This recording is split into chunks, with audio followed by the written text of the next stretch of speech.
Always best to promote from within, as long as you're promoting capable people. I think Anthony Weaver is a capable person, and I'm looking forward to seeing him coordinate this defense this year. Here is Bill O'Brien from Tuesday specifically on Anthony Weaver. Weave has a great presence. He was a former player and has coached for a long time. He's been in different schemes. He's done an excellent job with our D-line. He's been in front of the unit before because they divide up responsibilities during the week, so he's been in front of the unit before. He's very smart, and the players have a lot of respect for Anthony, and he's going to bring a lot of different ideas and creativity to our defense. Anthony Weaver's going to have to be really good at his job, Seth, because there's no way the Texans can fix all the issues on defense in one offseason.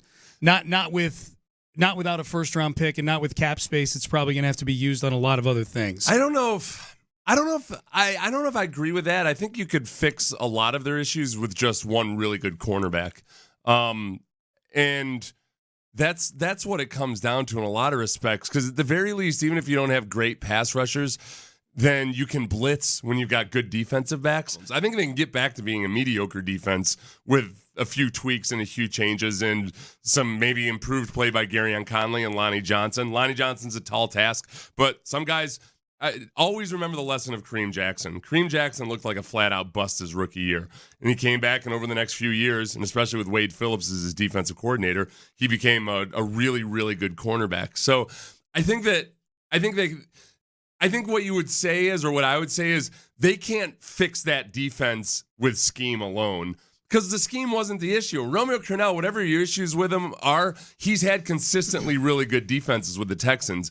It was personnel that was the issue. How many, the type of cornerback you're talking about, they're not going to get in the draft, obviously, because they're picking in the second round. Unless you find a guy who was overlooked to some degree as an elite prospect. And I think I'm hearing this is a pretty good draft for cornerbacks. It's pretty deep, so maybe they do get a guy who can at least get on the field. But the type of cornerback you're talking about, in terms of transforming, maybe that's a little strong of a word, but at least being the cause of major improvement for the defense. Right. I mean, how many of those guys are out there? I mean, there's like anybody that's just a credible starter, I would say.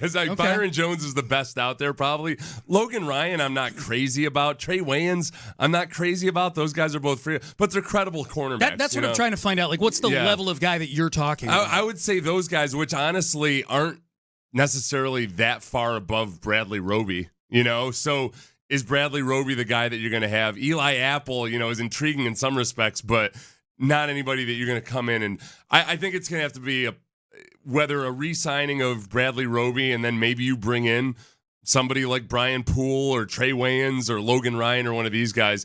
And then at least you've got, like any other position in football, you don't have to have the best people on the planet to be back there just to have a credible unit. You just got to have viable starters. And they didn't there were times in the second half of last season where they didn't have viable starters out there. That's why they were grab bagging all year long. They're trading third round picks for Conley, and they're picking up Vernon Hargraves off the waiver wire. They were in large part because of health as much as anything. Jonathan Joseph couldn't stay on the field. Bradley Roby couldn't stay on the field. I mean, remember they finished up that Kansas City game, Seth. Their cornerbacks that they finished up that game with were Phillip Gaines, Keon Crossan, and Cornell Armstrong. Right. Which is, like, I'm not going to give the defense a complete and total pass, but you've got those guys going up against Pat Mahomes in the pass rushes and getting home. It was going to be a tough day sledding for those guys, and that's why the biggest mistake of that game was not going for it on fourth down early. And then O'Brien realized he'd made a mistake, and he had to start chasing points and conversions, and he tried that fake, and it just all went to hell. Yep.